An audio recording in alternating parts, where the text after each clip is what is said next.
Plain, house on a plain street. Each day was the same for Gail. She wanted something different.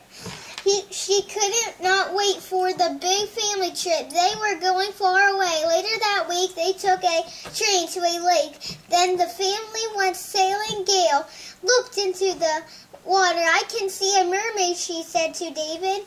You do not. There are no such things as mermaids, said David. David saw a sad look in Gail's eyes, so he decided to play along with the game and put some excitement into the trip. I can see a whale that's 50 feet long.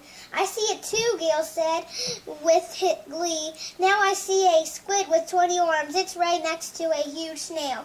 Hugh and David laughed as they made up things they saw in the water. Gail was having an amazing day, and it was different from all the rest. Whoa!